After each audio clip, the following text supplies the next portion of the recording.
Long time no see, Mr. LeBee. Ty Burns, always a pleasure, sir.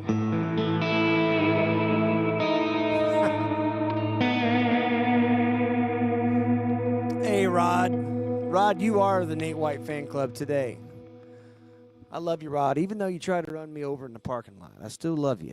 But, it's good to know, just where you stand with folks. Hey, how's everybody doing? It's just Nate today. Old dear Mike, precious guitar buddy, wonderful friend Mike I think he's doing a staycation. Chase, is that right? Mike's at home, probably got a list of things. He's probably watching right now. He's like, this episode ain't going to be no good, but I'll tune in. Now, Mike, we love you. Mike will be back next week, and it'll be awesome. But we got, yes, Nathan LeBee, you need to come see me. Come on in here. Speaking of great guitar players, there's old Nate LeBee. Yeah, so what am I playing through? Well, I'm going to tell you, today I wanted to play this. This is a Fender Custom Shop Strat that I designed, and it's a HH. And here's what's funny is, I did this. I remember doing this only because the date was significant. Everybody say hi to Jordan, by the way, back here behind the camera. Jordan's doing great. I did this back when we had that eclipse. Was it a solar eclipse? Was it a lunar eclipse? There's more than one kind of eclipse. Anyway, we had an eclipse going on, and went out there and looked at it. I'm like, yeah, man, sure enough, it's weird looking out here. Look at that. And so I kind of took it in, but Nash was on his way to California to build these custom shops. And he's like, man, help me put together some custom shops. And it was about like putting together D&D characters, you know what I mean? Because you're sort of making a character. And so this one, I wanted to do a Michael Landau tribute. And what's funny is I totally forgot to put a 5-way switch in this. This is just a 3-way, or that's what I meant to do on purpose back in the day, sort of like, hey, this is what we're doing. Just a 3-way, so you just got kind of like straight up, neck, both, bridge. That's it. That's all she wrote. A second ago, if you were paying attention, I tried to balance it. You can get that little, let me see if you can do it. Let's see if I can balance it in between. There it is, balanced. Does that sound like something a little different? I'm kind of bouncing it right there in between the middle and the bridge. Kind of, you got to hold your tongue just right.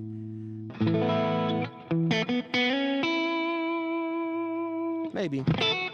There's Seymour Duncan Antiquities. Man, there's a great neck on this thing. Anyway, I thought I would play that. What else am I going through? Going through the Friedman IRD. I've got my pedals here. We can talk about that if you're interested. I'm using a little bit of compression here. This is without the compression. This is just the neck pickup. So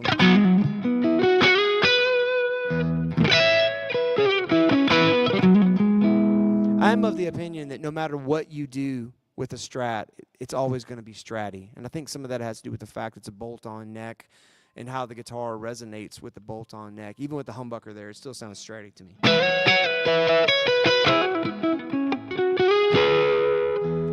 Somebody's asking for a close-up.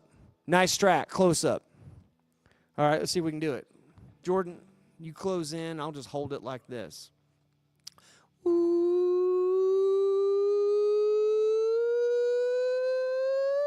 Oh, let me twist it just right. Keep coming. Is that as close as it gets? That's pretty close. So we got us a tortoiseshell pick guard. It's a very, very light relic. It's kind of an aged Olympic white. So it's kind of yellowy, but it's the good kind of yellow. It's like a yellow that's seen a little bit of nicotine and coffee, maybe some Earl Grey tea in its lifetime, right? And then the knobs are kind of nice and yellowy. And then ready for this neck? You're not, but here it comes. Ready? Oh, well, maybe. Let's see if I can get it. The flame in here. Oh, look at that flame. There's an old flame burning deep inside. Look at that. Look at that. That flame is out of control. Quick story on that flame. Old Nash was there in California, and he's picking out the necks. And there's a big old pallet full of wood, and it was mislabeled. And he said, what about this? And they're like, oh, yeah, that's not a problem. And then later they got to look at it, and I said, hey, wait a minute. This is actually, and Nash was like, too late. That's how we roll in Southwest Missouri. The price has been named. You said what you said. The line has been signed. Let's get on down the road and build some guitar. Nathan says, I had a, yeah, thank you for that. It's a beautiful guitar. It really is. Nathan says, I had an IRX for a while, and it was cool, but ended up trading it for other stuff. 'Tis the guitarist's way of life. Yes, this is the way. Hey, before I forget, I have to say something about Brian Wilson. Brian Wilson passed away. And I don't want to be Debbie Downer, but I think it would be really missed opportunity to not say something. I was thinking about, man, I don't know any Beach Boys songs. What can I play? And I thought, I'm going to print this off really quick. So this is literally moments before. Jordan can attest to this. Ran upstairs, got on old guitar tabs on Google, and I printed off God Only Knows. If you have not listened to God Only Knows from Pet Sounds by the Beach Boys, listen to that as soon as this podcast is over. This gentleman says that I resemble Eddie Money. Well, you know what? Come to find out, Eddie Money is my cousin's niece's nephew's uncle twice removed. My name is Bubba Paycheck. Just kidding. Thank you. Eddie Money wrote some cool songs. Baby, hold on to me. There it was. God Only Knows. Listen to this progression here. Emmett just starts singing in the background. Wrong key, wrong lyrics, but it always sounds smooth. You know what I mean? So you've got this D over A. Speaking of not singing well, here it comes. I may not always love you, to this B minor 6, to this F sharp minor, but as long as there's stars above you, B over A, and then back to that E over B, you need not ever doubt it. C sharp diminished 7, or C diminished 7, and then back to I'll make you so sure about it. Let's listen to this without me singing and messing up.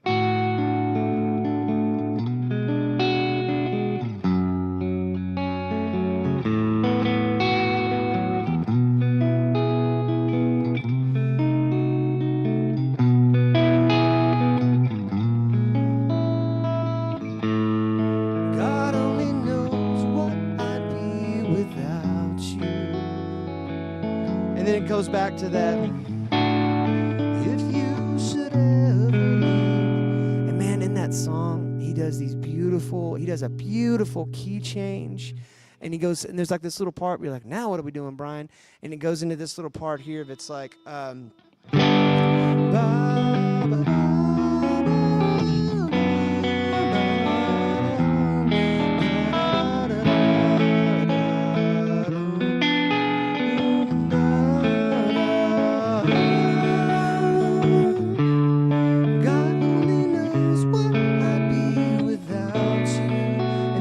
go back to the original key. If you should ever leave. Who writes that? That is incredible. The other God Only Knows, was that same song, different person? It's for King and Country. Oh, from King and Country. Well, I'm talking about this because Brian Wilson passed away today. Yeah. And so this was his song. Yeah. Another cool Brian Wilson story. You got a Brian Wilson story? R.I.P. Brian Wilson. Thank you, Chase. Sweetheart of a man. Another cool Brian Wilson story. I have scoured YouTube trying to find this. I know I did not make it up. I know I saw this. Please, someone in the comment section, if you know where to find this video, tell me. This goes back, and it's not in the documentary called The Greatest Night in Pop History, which is about We Are the World, but it is. There is an interview, and Linda Ronstadt is telling the story. Quincy Jones is trying to get all of these alpha singers to sing together in harmony. And he's like, and this thing's got to get done. There's a time crunch, and there's all this. And so he goes to Brian Wilson, and he says, hey, can you help me arrange the harmony? And when Linda Ronstadt tells the story, she says she walks in this back room where there's just a piano, and she hears Brian Wilson just playing F and C. Like he's sitting back there just going. And he's just playing that over and over and over again. And he's playing that with his non-writing hand. and he's writing with his other hand, just playing these two notes. And he arranged all of the harmony and the BGVs, just wrote it out. Brilliant musician, brilliant arranger, and changed the way that a lot of artists after that approached recording altogether. So God bless you, Brian Wilson. I think it would be really awesome if everybody watching this, when we're done here, you should throw on God Only Knows or your favorite Beach Boys song, Sloop John B. Maybe even put in the comments what your favorite Beach Boys song is. That'd be kind of cool, because I'm sure there's some deep cuts that I'm not even thinking about right now. But for me, it's no question. God Only Knows is just a great song. Yeah. Did you say that's Macrimonious?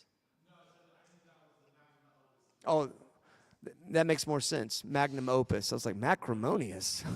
I've never had that. Is that with or without cheese? All right. Hey, you guys want me to play just for a second here and take you through this guitar? No. All right. Hey, Jordan's got a microphone. Yeah, Rod brings up a good point. He was like 82, 83 years old, lived a good life. So here's this guitar. This is kind of on the clean-ish side of the IRD, the Dirty Shirley little pedal.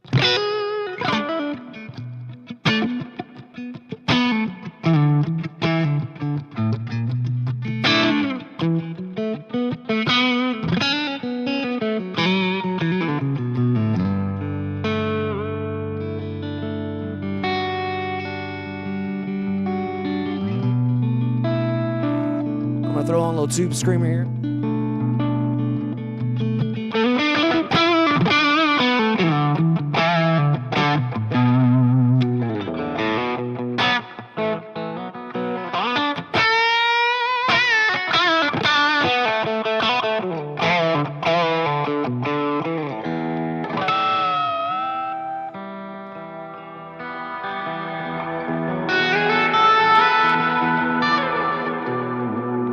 And a butt ton of reverb.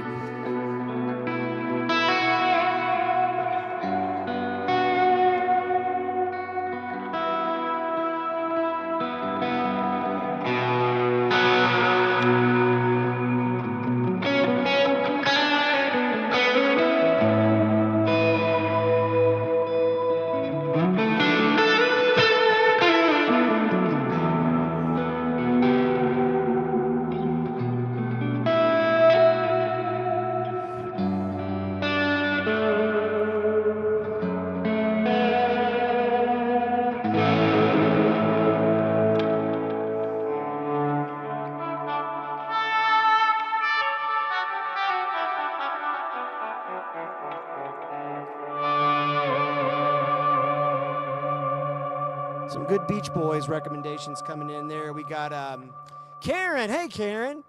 Good to hear from you. God Only Knows is my favorite, too. It's a great song. Old Max says, don't worry, baby. Wouldn't it be nice? Help Me, Rhonda. Yeah, too many good ones. That's true. One that also comes to mind is Good Vibrations. I mean, that's an incredible song. I once actually had to play that song. A buddy of mine, I'll get name drop here, old Justin Neighbors up there in Ashland, Missouri. He has an incredible choir program, and he's a teacher there in Ashland Public School. And when I say it's an incredible program, when you go see one of their musicals that they do, it's top notch. And what's crazy is he is such a good leader. He has the kids build the sets.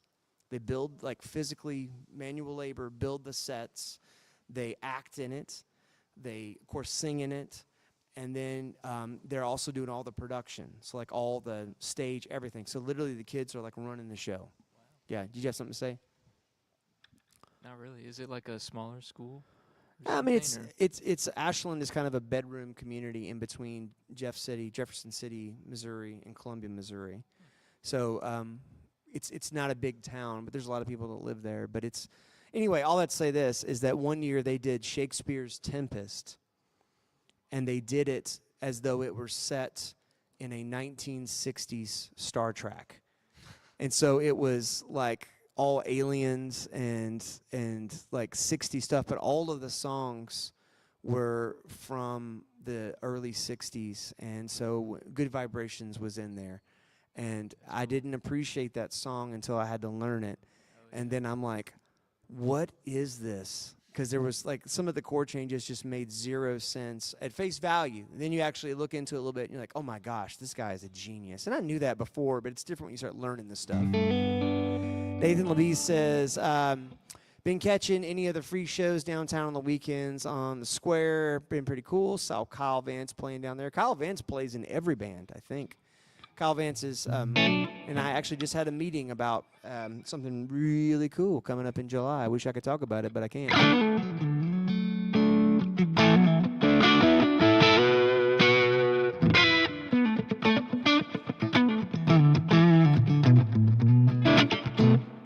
Let's see. Is that delayed too much, or is that just right?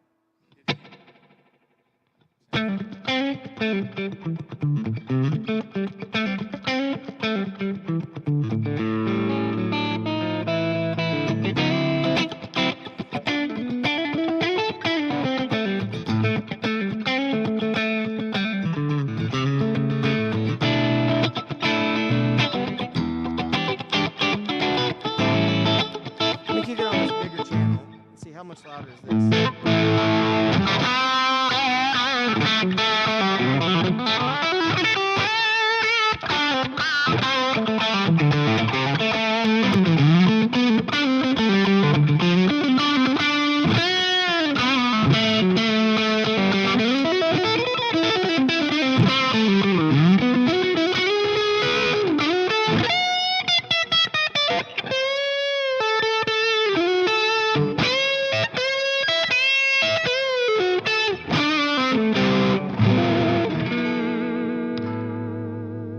You might say, why in the world would you have a Strat with two humbuckers in it? Anybody feel that way? Put it in the comments section. I would say this about that. Michael Landau, who, gosh, let me see if I can do some of that. He has a song called Dust Bowl. Let me see if I can. It's been forever since I've done that, and so this might have some accidentals in it.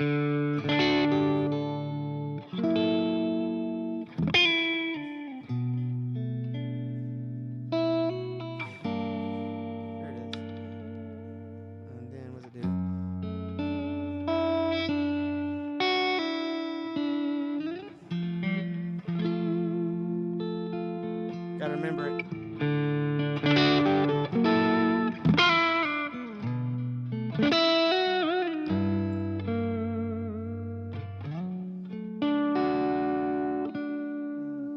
I don't.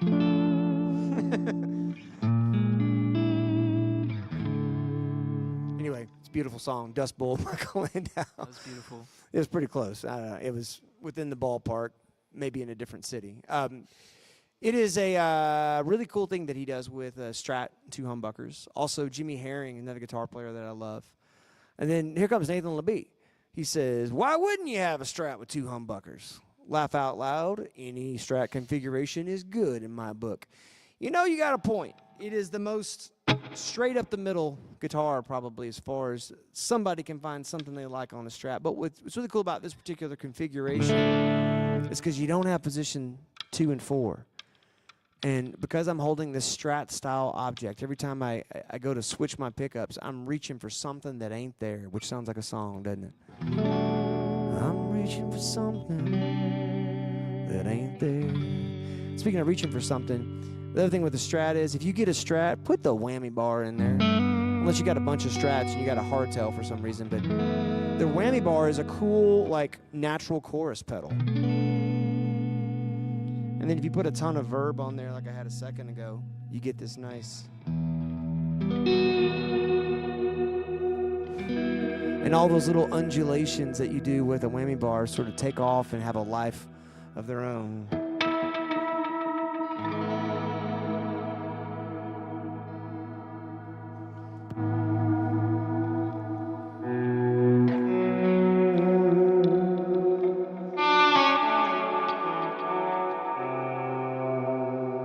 Put some heavy overdrive on there with all that verb, and you get a 600-pound cello.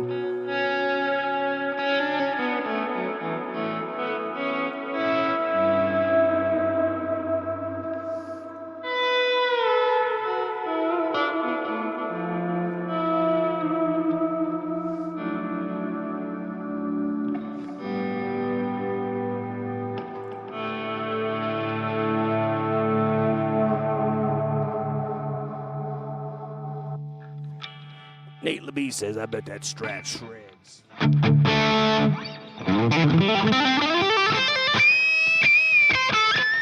I mean, harmonic content.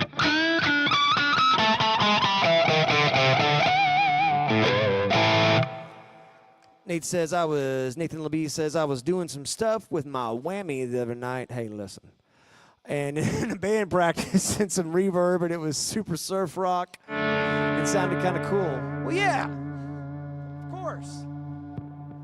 The trick here is that when you're wanting this kind of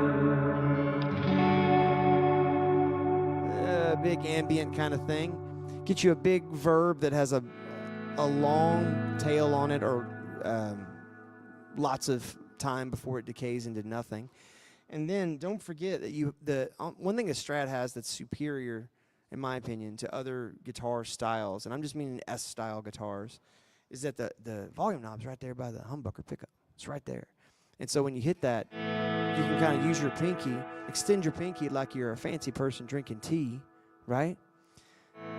You can just kind of roll that volume right in there. And then if you get a little boost going, right? This is just the RC booster, so it's just clean. Oh yeah, Jeff Beck. Jeff Beck is one of my heroes. If I could, I would want to be equal parts Jeff Beck, Willie Nelson, and Stevie Wonder as a musician. Those are my goals.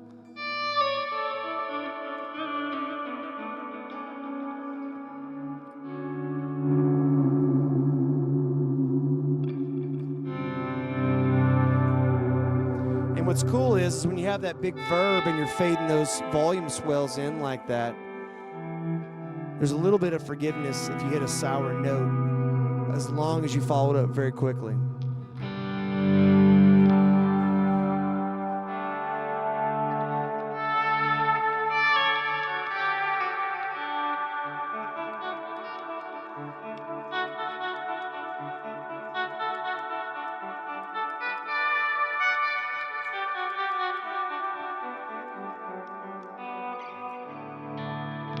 What's really cool is after all that, if you throw on some high gain on that,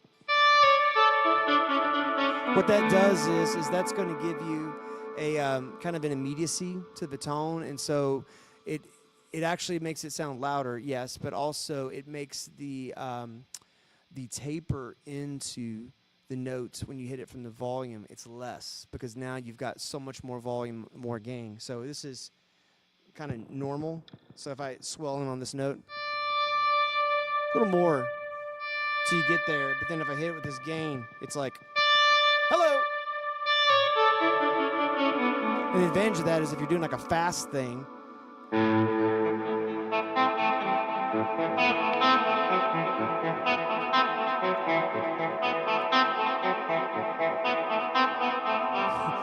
and maybe pick one that sounds good instead of that one, but that's what I had right then and there. Anyway, but when you do that, it actually gives it that 100-pound cello sound.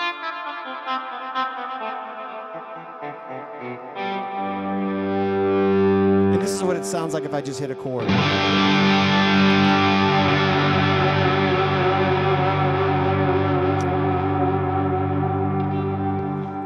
There's a U2 song called Wild Horses where he comes in with a ton of reverb like that. That's a great song too. Nathan LeBee says the Triforce of songwriting. Yeah, I don't disagree about that. I don't disagree. All right, let's see what else. Let me do a little blues thing here. I'm gonna switch to a slap back. I'm gonna put a little compression on here to smooth it out.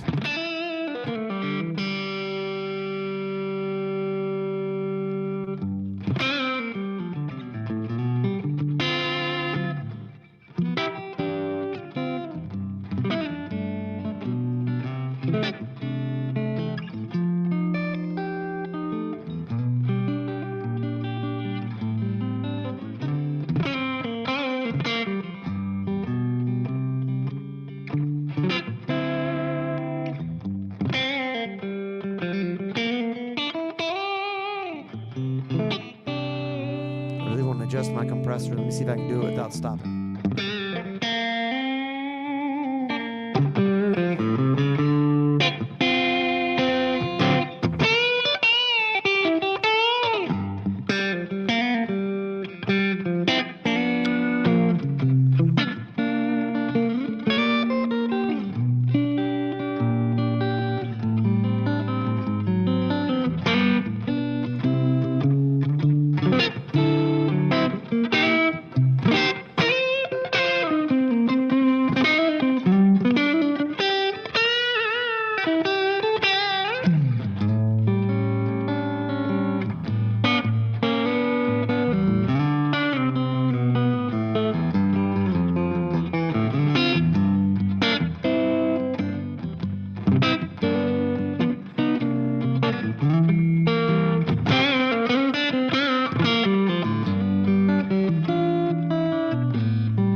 I think the compressor helps. That's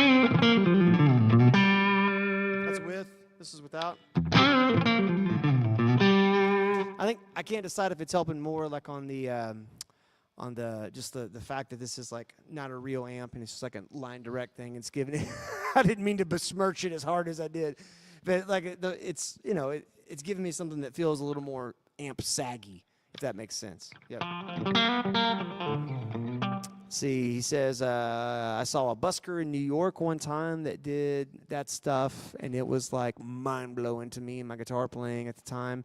I was pretty young, but yeah, it blew my mind. You mean like the ambient stuff or like the blues stuff? Seeing somebody that can play blues for a long time by themselves is always inspiring to me. I think Joe Pass said every guitar player should be able to play solo for at least an hour. Yeah, and that's one of those things that you think, I could probably do that, and then you sign yourself up for that, and you go, okay, that's pretty hard. Last time I think I did that was at a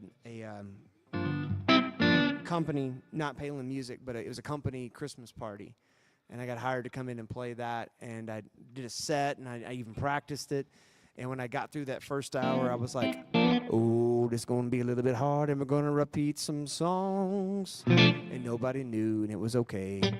Hey, there's another Nate on here besides Mr. LeBee and myself. There's Nathan Moyers, and he says, needs more dirt. Well, we can accommodate that.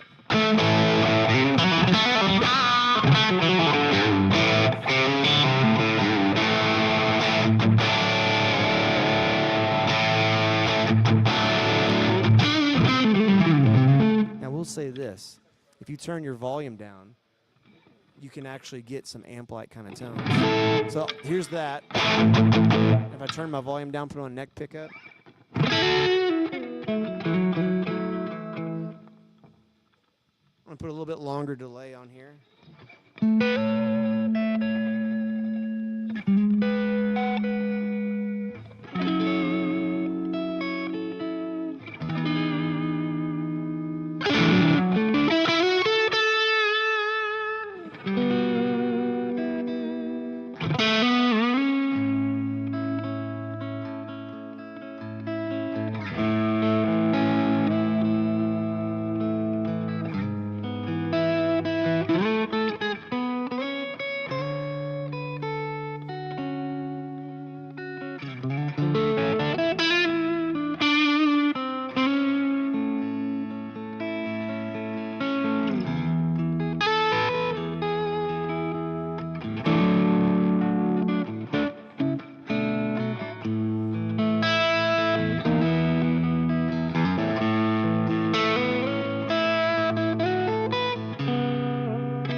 Thank you, Karen. Yeah. It's hard to, get out there and busk. If you haven't done that before, that's definitely something that I think every musician should at least try once.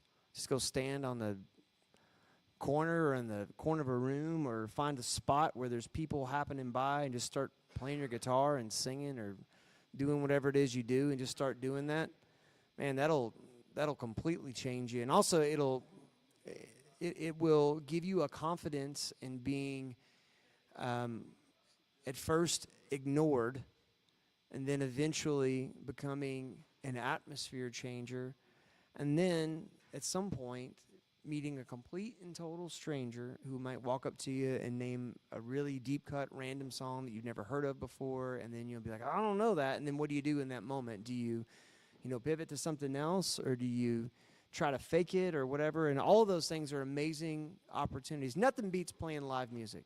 Nothing beats playing live music. Hey, wait a minute. Let me see that guitar. What do you got going on there? Can you bring that on this live stream real quick? Yeah. Here, real quick. It's pretty cool. Tell them your name. Tell them what you're doing. My name's Evan. This is a 1960 Melody Maker, and yeah. So did that have a P90 at some point? No, it had somebody had stuck a lipstick Dan Electro pickup in it. The stock Melody Maker pickups, they're kind of thin. They're not the greatest thing, but the route is big enough for a P90 or a mini humbucker.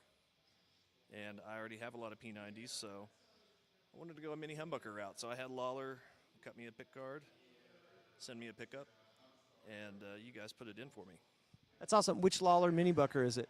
Just the standard. Which is a great mini bucker. Yes, I've got a Lawler Firebird in one of my Velas, and I think at this point I've almost had all of the mainstream pickups. I haven't had a mini bucker yet. Yeah. That's a cool looking guitar. Can you get a close up on that really quick, Jordan? So this is a 1960 Melody Maker.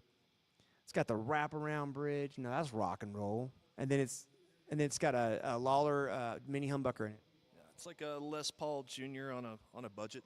It's a great way to get into vintage, the Melody Makers. Yeah, it's cool, and it's a thin body. What does that weigh? Like maybe 5, 6, 6.5. Got a double cut. It's like 5.5 pounds. That's awesome. Thank you for showing us that. Yeah, cool guitars. Can't beat that, dude. Plug that in. Play that if you got time before you go. Do it. Fire it up. You're not gonna bother me. Rod says, "What does this guitar sound like without pedals?" Well, that's going to be tough, Rod, because I have to have at least one pedal on. But I'm going to do that. I'll do this. Let me give you. This is my clean. This is no delay, no reverb. It's going to have a little bit of grit because the nature of this Friedman IRD is that it just has a little bit of grit. There isn't any sterling clean to it. But here it is.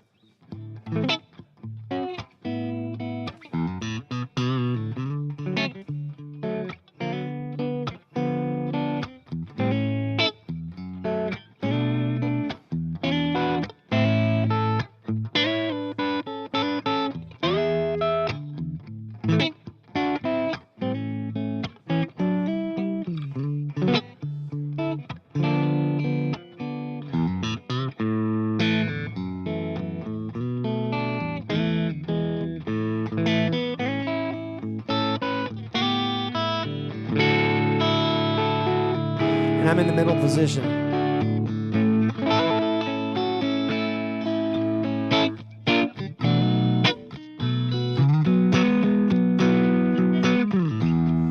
Here comes the neck.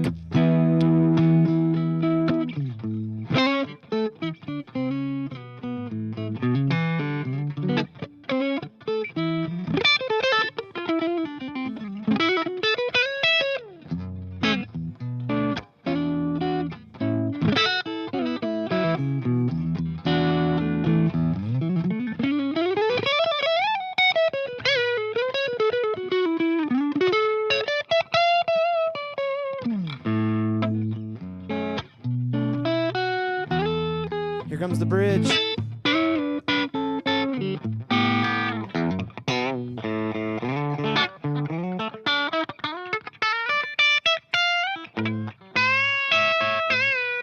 About lost it.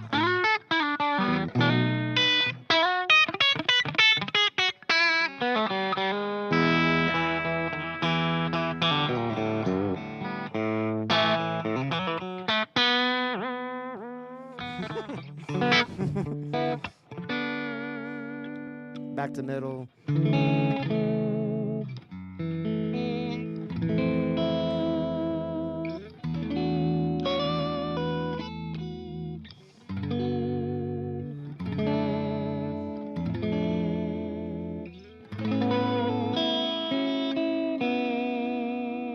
You know, the whammy bar really, it's a built-in chorus pedal, and you cannot underestimate it.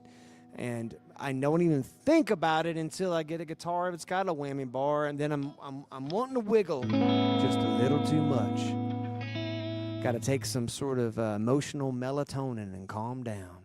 Let's see what else we got here. We got some other comments. Thank you, Rod. You are sweet. I appreciate that. It says, old Nate Libby says, you know what? He did some busking several times about a decade ago when he first moved to Old Springfield, Missouri. Yeah, it's worth it. And it is the kind of thing that, you know, a little dab will do you. You can get a lot of tactical information that is good for your music journey with a little bit of busking. How about we play something else here? Let's see. Maybe something with one of these pedals.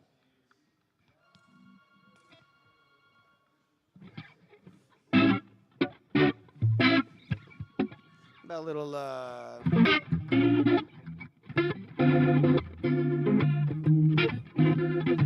Nathan, you keep sounding awesome too, brother. I love you, man. Thank you for jumping on this.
Oh, we got another comment. Really appreciate the videos. Hope to make a visit to the shop eventually. Any recommendations for getting from beginner to intermediate? I'm just starting to work into caged and knowing the fretboard. That is a fantastic question. Thank you so much for your kind words. And yes, please come to our store. And when you do, if you'll let us know, we roll out the red carpet for everybody that's coming in. But we definitely, if you're coming from afar, we want to know about it so we can, you know, help you along that journey and make that as extra special as it ought to be. To answer your question, any recommendation for getting from beginner to intermediate?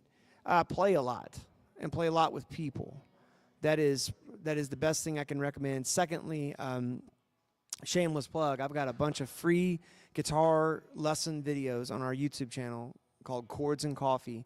And think about learning music like you're learning a language.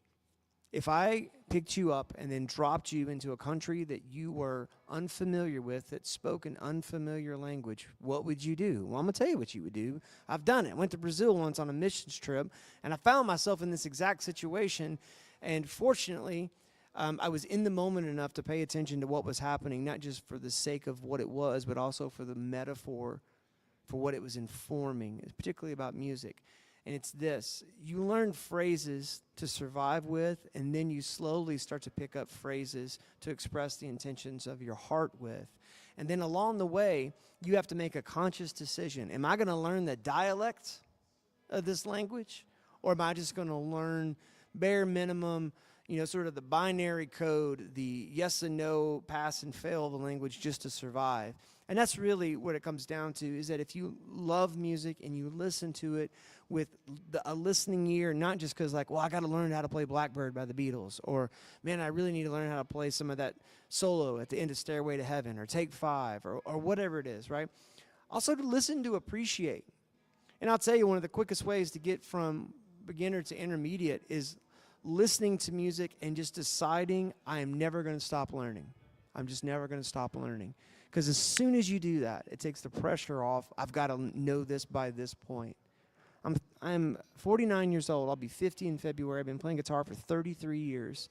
And there is a ton of stuff I don't know. I mean, just a ton. But there's a lot that I've learned along the way. And I'm always learning. I learn from people that have been playing for less than half of the time that I've been playing, because they know something I don't know. And I think that's the quickest way to get from beginner to intermediate. It's just being like, man, there's a ton of stuff I don't know. As much as you possibly can, learn as much as you possibly can. Listen to music, absorb it, be a sponge, share your ideas, because the more you teach it, the more you learn it yourself, right? And just help folks. In fact, I'll say it this way. Somebody once said, we're living life the best we can with a guitar in our hand. That's the way I would do that. So thank you for your question. Hey, we've been at this here for a little more than 45 minutes. I want to remind you really quick that normally we do a live stream with me and Mike. Mike's on staycation. Everybody say we love you, Mike. Tomorrow is Thursday, and you're going to have Emmett and Elijah. We call that the Hour of Smooth, and they're going to be playing some delicious grooves. And I promise you, you're going to laugh. You're going to have a good time. You probably learn something too. And after that, on Friday, we'll have the whole gang here. We'll have a bunch of people on the couch. Friday's the rowdy one. Friday, if you're going to make a trip for any of the live streams, come to the Friday one, because the Friday one is guaranteed to be out of control. So that's always fun, and we have a good time. And then Saturday morning, 9 a.m. Central Time, we've got Chords and Coffee on YouTube. Don't forget Friday morning, Wake Up with Greg. And it's all good. Let's see. Rod's going to leave us with a comment here. He says, Uncle Sam sent me on a trip to Pearl Harbor, to Pearl of the Orient. There you go. And also Germany, and he learned a new language. Great experience. Absolutely. Well said, Rod. I appreciate you guys. Hey, thank you for watching. Thank you for the privilege of your time.